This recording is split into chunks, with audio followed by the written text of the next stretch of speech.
kasih sekalian, selamat pagi dan salam.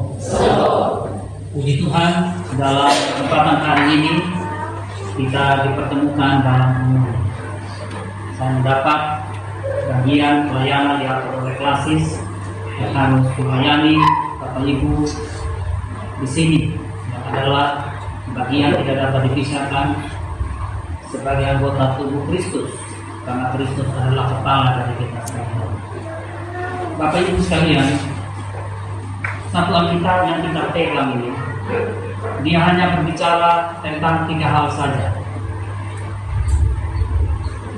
Yang pertama, karena kita dalam persekutuan ini, hal yang pertama itu mempertanyakan siapa kita punya diri. Hal yang kedua, siapa Allah yang kita imani dalam Yesus. Hal yang ketiga, tanggung jawab apa yang harus kita lakukan. Hanya 3 hal itu yang ada dalam Alkitab, dari Kejadian sampai Wahyu, yang terdiri dari 66 kitab, termasuk kitab Titus yang kita baca. Surat kepada Titus itu yang baru saja kita baca. Terus ada Injil Matius yang nas pembimbingnya tadi diambil untuk kita dengarkan secara bersama. Khotbah Yesus di bukit, Matius 5 ayat 9. Termasuk petunjuk hidup baru tadi yang diambil dari 1 Korintus 12 ayat 12 sampai 30. Juga berita anugerah tadi diambil dari Yesaya 43. Itu adalah bagian dari 66 kitab yang ada dalam Alkitab. Perjanjian lamanya ada 39 dan perjanjian barunya ada 27 kitab. Dari 66 kitab itu disatukan namanya Alkitab, yang terdiri dari 2 bagian, perjanjian lama dan perjanjian baru. Bapak Ibu saudara-saudara sekalian, ketika berbicara tentang manusia kita juga dibantu oleh kitab Kejadian pasal 1 ayat 26 sampai ayat 28 secara khusus. Itu berbicara, itu sudah ada 3 hal yang saya katakan tadi, sudah ada di situ. Bagaimana Allah mengambil keputusan menjadikan manusia sama seperti Allah sendiri, sekembar dengan Allah. Bagaimana manusia diberkati oleh Allah untuk menjadi sebuah bangsa yang besar, umat yang kudus, milik kepunyaan Allah sendiri. Nanti kalau kita banding dengan 1 Petrus pasal 2 ayat 9 dan 10.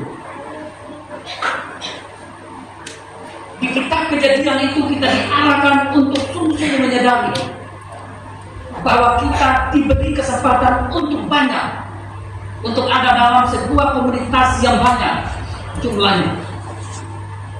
Diperintahkan untuk beranak cucu. Sampai Tuhan menilai bahwa laki-laki itu tidak baik kalau sendiri. Tuhan menjadikan penolong yang sepadan. Itu nanti kita lihat Kejadian 2 ayat 18.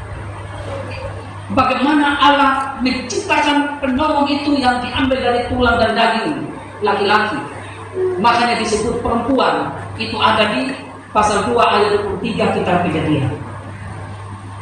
Dan jadi sangat kompleks sekali perbuatan Tuhan. Nanti sampai di pasal 3 kitab Kejadian bercerita tentang kejatuhan manusia. Kemuliaan ilahi hilang karena dosa. Kalau kita banding dengan Roma pasal 3 ayat 23.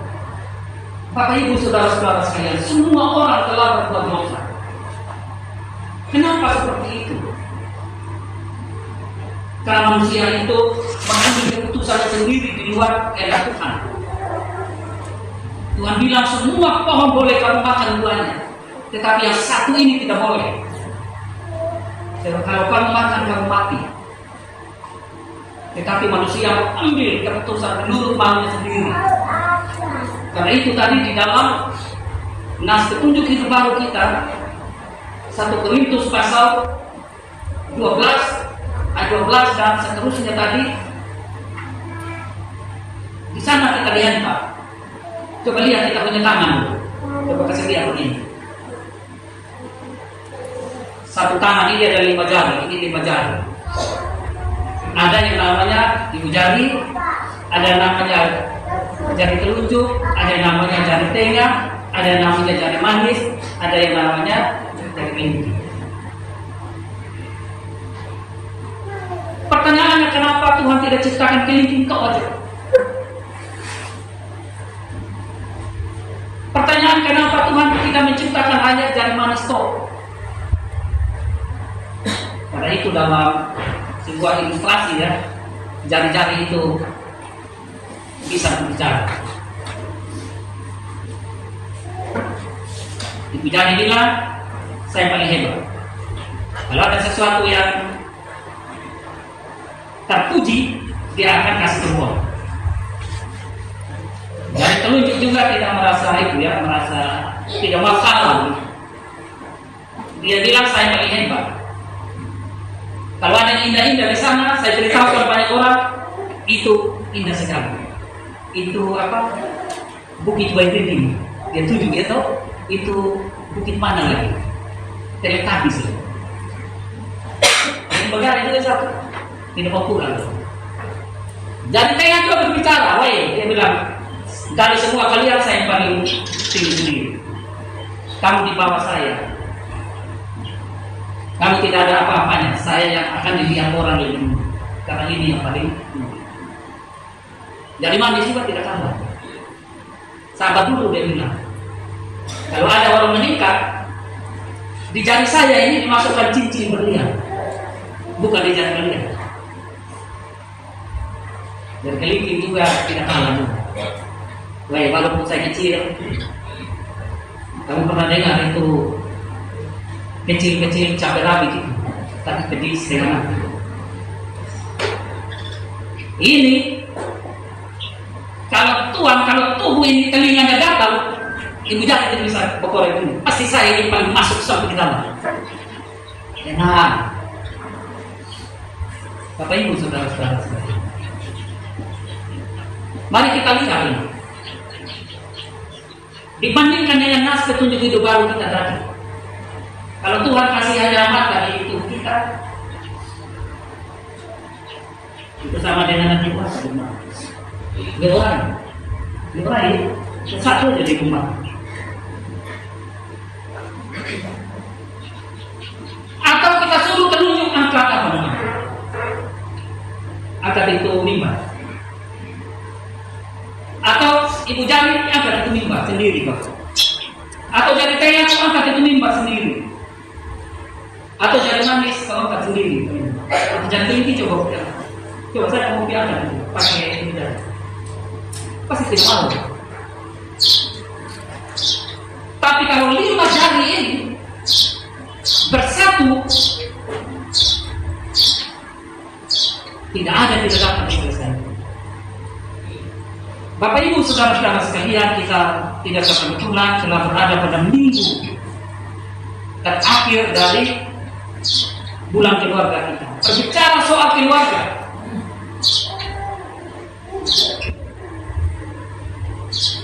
kalau kita sadar sebenarnya berbicara tentang keluarga, bicara tentang lembaga yang dibangun oleh Tuhan sendiri. Lembaga tertua dalam kehidupan dunia ini adalah rumah tangga. Lembaga yang kedua adalah gereja. Karena itu kalau kita membaca di Efesus pasal 5 ayat 32, rahasia ini besar. Yang aku bentukkan ialah hubungan Kristus dengan jemaat. Makanya tadi kita jemaat 451 yang baru sudah kita nyanyikan, bila Kristus berada di tengah keluarga, bahagialah kita. Kristus yang mana ya? Bapak Ibu saudara-saudara sekalian, nanti kita menuki di dalam memberi pemahaman terhadap siapa kita sebenarnya yang telah diperdamaikan oleh Allah lewat Kristus Yesus. Lewat Allah sendiri, Allah ambil keputusan menjadi sama dengan manusia. Makanya kalau kita membaca di Injil Lukas pasal 2 itu ayat 14, sejahtera di bumi, kemuliaan bagi Allah di tempat yang maha tinggi, dan damai sejahtera di bumi di antara manusia. Jadi nas pembimbing kita tadi mengarahkan kita untuk sungguh-sungguh melihat siapa diri kita sebagai anak-anak Tuhan yang telah diselamatkan. Berbahagialah orang-orang yang membawa damai, karena mereka disebut anak-anak Allah.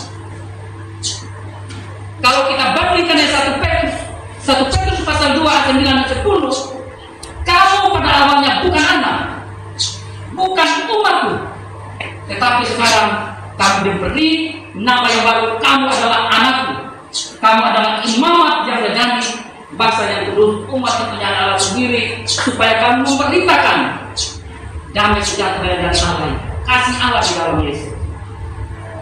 Bapak Ibu, saudara-saudara sekalian,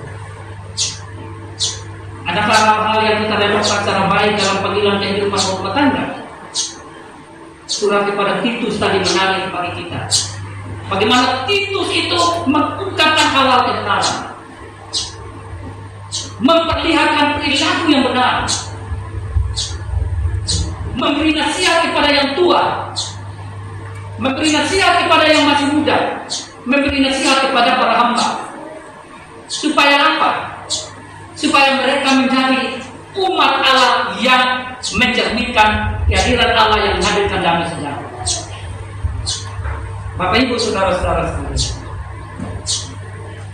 adakah kita sadar bahwa kita telah diperdamaikan oleh Kristus dengan Allah Bapa ketika Ia berseru, Eloi, Eloi lama sabachthani, ya Allah, mengapa Engkau meninggalkan aku? Supaya Allah tidak meninggalkan kita. Saudara-saudara, aku berbicara tentang damai. Sebenarnya di balik damai itu ada hal-hal yang tidak damai. Ada hal kepahitan. Ada banyak suami yang kepahitan terhadap istri dan anak-anaknya. Ada banyak istri yang kepahitan dengan suami dan anak-anaknya. Ada banyak anak-anak yang kepahitan terhadap orang tuanya. Ada banyak tuan yang memperlakukan hamba-hambanya dengan tidak adil. Ada banyak orang yang tersiksa batin karena kita. Bapak Ibu, saudara-saudara sekalian yang saya hormati dan kasih oleh Tuhan, mari kita melihat panggilan kita sesuai dengan tema di bulan keluarga ini, menjadi duta perdamaian dengan menjalankan tugas dan peran dalam keluarga. Tadi sudah digambarkan dalam surat kepada Titus. Laki-laki yang tua harus tahu diri. Perempuan yang sudah tua harus tahu diri. Paling tidak tahu diri, harus menjadi teladan bagi yang muda, harus menjadi teladan bagi banyak orang. Supaya apa? Supaya Allah dipermuliakan, karena kita telah menjadi garam dan terang. Itu bagian dari khotbah Yesus juga di bukit. Penutup dari khotbah Yesus di bukit itu di Matius pasal 7, mulai dari ayat 21 sampai ayat 27. Ayat 21 sampai 23 itu ngomong tentang kelakuan pendeta, kelakuan majelis, yang ngomong tentang kebenaran. Tetapi kalau tidak melakukan, Yesus bilang, saya tidak kenal kau membuat kejahatan. Nanti lihat sendiri ya di Matius pasal 7 ayat 21 sampai 23. Di sana ada pembelaan juga. Bukankah saya berdoa pakai namamu, usir setan pakai namamu, buat mujizat pakai namamu? Tapi Yesus bilang, saya tidak kenal kau membuat kejahatan. Kenapa? Karena perilaku bukan perilaku. Bila Kristus berada di tengah keluarga, bahagialah kita. Bila suami berkata Yesus, bahagialah seisi rumah. Karena itu di Mazmur 128 itu judulnya berkat atas rumah tangga. Ternyata berbicara tentang laki-laki atau suami yang takut Tuhan? Kalau takut Tuhan, kerja berhasil, makan hasil usahanya bahagia, istrinya menyukakan dia, anak-anaknya menyenangkan hati papanya, dan papanya panjang umur dan akan lihat anak-anak dari anak-anak. Karena itu harus menghormati suami. Kalau suami punya masalah, jangan simpan kepahitan dalam hati. Selamatkan dia tanpa ribut-ribut sama dia. Banyak sekali orang sekarang ini semakin tua, semakin cerewet, semakin tua, semakin tidak tahu diri. Harusnya lebih tahu diri, supaya menjadi teladan bagi yang muda, supaya menjadi teladan bagi banyak orang. Bapak Ibu saudara-saudara sekalian, bagian dari 24 sampai 27 kalau kita baca di khotbah Yesus yang terakhir di Injil Matius pasal 7. Tadi ayat 21 sampai 23 menegaskan untuk saya, untuk teman-teman majelis, bukan hanya orang yang ngomong-ngomong tentang kebenaran lalu tidak melakukan, ngomong lakukan. Sebab nasibnya sama dengan dengar tidak lakukan. Karena itu di ayat 27 dari khotbah Yesus di bukit tadi kita ambil ayat 9 dari khotbah di bukit dari pasal 5. Dan pasal 5 sampai pasal 7 itu adalah khotbah Tuhan Yesus di bukit. Bukan hanya dengar-dengar tapi tidak lakukan. Tidak terlalu penting. Mau masuk gereja, dengar firman lalu pulang tidak bawa apa. Harus datang, hormat diri kepada Tuhan. Tuhan kasih waktu, dengarkan baik-baik dan lakukan. Sebab orang melakukan kebenaran, dia sama dengan orang yang bijaksana, mendirikan rumah di atas batu. Tapi tidak hanya dengar dan tidak melakukan, itu mendirikan rumah di atas pasir, mendirikan rumah di atas batu dan di atas pasir tantangan yang sama. Orang Kristen dan orang tidak Kristen tantangan hidupnya sama. Sekarang sudah puncak panas. Di bulan Oktober ini semua dapat panasnya. Kalau Tuhan bakar ini banyak satu kali terbakar kita semua. Tetapi untuk orang yang setia sampai hidup kepada Tuhan, walaupun itu terbakar, engkau tetap sama dengan emas murni yang tidak akan hilang lenyap walau terbakar. Makanya untuk yang mengaku percaya, itu sudah mengaku Yesus, harus tetap mendengar Yesus. Kalau tidak mendengar Yesus, kebalikan dari kebenaran 451 tadi, kita tidak bahagia dan kita tidak selamat. Karena di bawah kolonialisme ini hanya nama Yesus. Nama Yesus yang telah membawa damai sejahtera, memanggil kita untuk hidup di dalam persekutuan yang syarat dengan damai sejahtera. Baik itu dalam rumah tangga dan keluarga, dalam gereja, dan di tengah-tengah kehidupan bermasyarakat. Kesempatan hidup bagi kita hanya sebentar.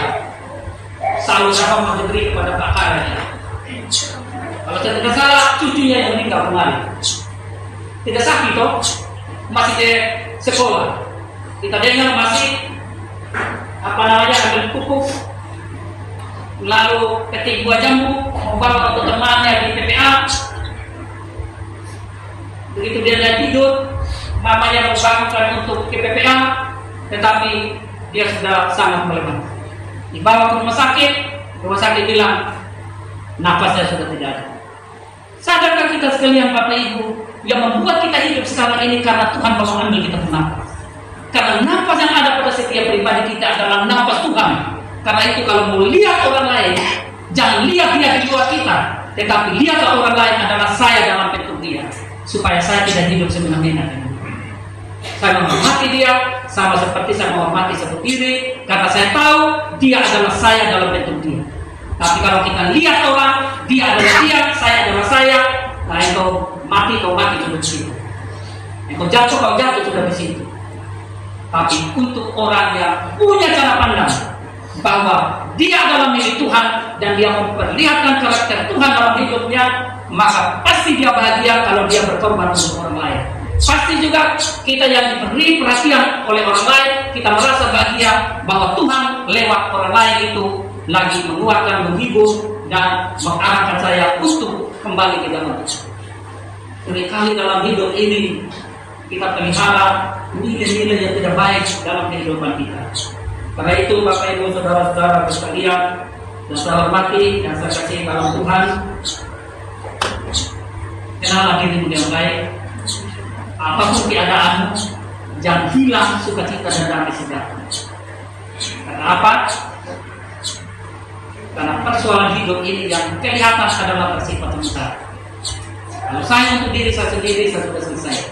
Saya tunggu saya punya hari mati kapan. Sudah tidak ada apa-apa lagi. Tidak ada kepahitan pada siapa. Saya melihat orang adalah saya dalam bentuk dia. Saya harus mengasihi dia. Saya harus menghormati dia. Saya harus mengungkapkan rasa damai, berbagi damai dengan dia. Dan biarlah dia pun memiliki damai yang sama. Jangan suka simpan kepahitan. Kalau ada hal-hal yang tidak berkenan kepada Tuhan, selesaikan. Karena kita tidak tahu kapan Tuhan ambil. Kalau kita bilang ya nanti tanggal berapa ya? 25. Kalau kita selesaikan masalah itu. Kalau 24-nya Tuhan ambil, kau punya hari 25 dari mana? Jadi bukan kita yang akan, Tuhan yang akan. Kita juga tidak mengerti. Kemarin kita baru tunggu sama siapa itu? Ibu Walubak di sana. Terus di Abang juga saya sudah sepupu, saya tidak pergi karena tidak ada waktu sama sekali. Nah, harus ke sana pertemuan PPA dari jam 8 sampai jam 4 sore. Pulang, mulai pulih, silang saya lagi silang jauh. Nilai kode yang besar itu di belakang rumah saya di kayu di atas batu itu saya cari apa benar cari tanah supaya pohon-pohon itu juga menerangi kami. Itu yang betul-betul ya toh, sungguhnya gagah sekali. Kayaknya kita seorang kampung juga. Kayaknya kita tidak suka potong untuk makan. Karena gagah betul dia. Pasti mereka damai juga. Jadi kita punya hati juga kalau tidak silam, rasanya tidak damai. Kita juga membayangkan kalau mereka tidak air, pasti mereka tidak tumbuh dengan perasaan damai juga. Satunya satu besar begini, patah, senang pakai air tersebut sekali belum ada buah. Saya bilang kalau ada buah, saya mau potong buah. Saya ambil di tangan dan saya kita kosong sedikit. Dia tidak sampai seminggu di seluruh buah. Dia tahu bahwa tidak damai kalau dia tidak menghasilkan apa-apa. Dia juga sadar bahwa saya punya Tuhan ini harus saya perlihatkan buat supaya dia damai juga. Jadi sama-sama kita damai. Saya punya peran, dia juga punya peran yang sama.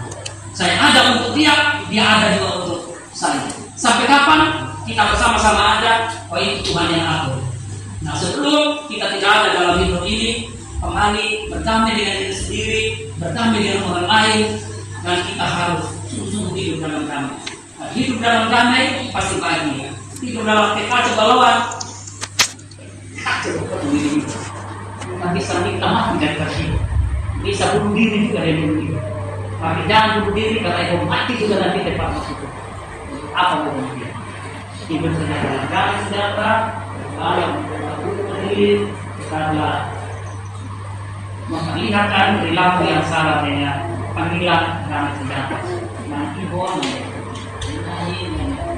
ada banyak juga orang penyanyi itu dia lagi ceknya sama dia punya teman yang puji Tuhan dari mulut padahal itu hati lagi bunga-bunga nanti juga disebut anak-anak. Saya sampai di sini ya. Kalau kalian ini bukan kalian itu jangan tunggu kelas satu. Kalian atas saya suka menjaga ngomong itu daripada nanti kalau mati kita masih mau dengar apa sudah tidak ada. Saya belum buat apa untuk apa ya. Waktu masih hidup tidak buat apa. Sudah mati kamu sudah menangis dengan menangis. Kan orang menangis setelah dia tuh mulai asam dia punya pai sama papa dan mama. Padahal waktu masih ada ini kepala batu lagi macam. Bukan di sini maksud saya. Terpujilah nama Tuhan selama menjalani kehidupan di area hidup yang Tuhan masih anugerahkan dan tetap memelihara damai kemana saja harus membawa damai. Jangan suka digosip-gosip ngomong tentang orang nama mencipta orang baiknya pandang dalam ketika yang tidak baik. Ingat menjaga yang baik, yang lebih baik, yang lebih gampang, yang lebih mudah daripada memperbaiki yang rusak. Jangan buat kerusakan, itu baik-baik supaya kita nanti mati baik-baik. Kalau hidup tidak baik, pasang beda yang baik, itu namanya tipu muslihat. Harta di mata Tuhan, pengertian oleh dikasihnya bertahap, sementara belum mau, Tuhan ambil rumah. Ambil pasang beda, pasang ayat Alkitab. Tipu Tuhan Yesus, kalau Yesus bilang, sangat ditahu kau mengenai pujilah nama Tuhan kita semua. Amin.